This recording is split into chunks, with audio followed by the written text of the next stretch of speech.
On the directive of President Bola Tinubu, an interagency collaboration has been set up to ensure effects of the opening of the Lagdo Dam in Cameroon does not become fatal in Nigeria.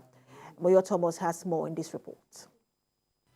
The federal government on Monday confirmed that Lagdo Dam has been opened by the Cameroonian authorities and that all the frontline states may experience flooding within the next 7 days.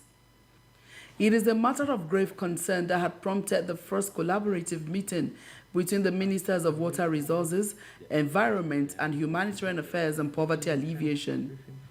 The aim is to find a solution to the perennial flood problems in Nigeria. The ministers acknowledge it is a collective responsibility and the bulk of the work is at the state and local government levels. They want individuals also to take preventive measures such as clearing drainage and keeping their environment clean. We are going to be working with the state government and even the local governments to provide this temporary shelter for them. This is part of the humanitarian intervention in those areas.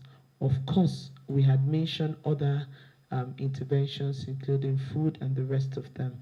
State governments have actually been responsive.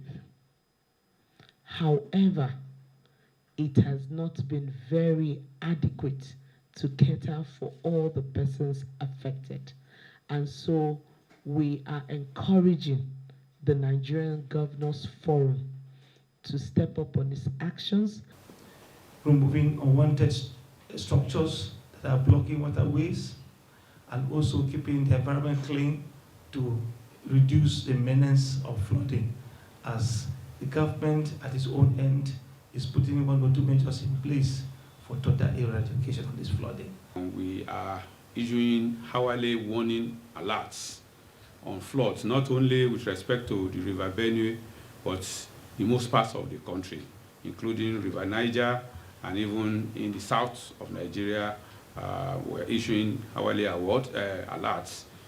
The ministers are quick to assure that the water level is not a threat yet and that measures are just being put in place should rain volumes increase. The meeting has now gone into a closed-door session where they will come up with recommendations to be forwarded to President Bola Tinubu on efforts to mitigate and prevent further flood disasters in Nigeria.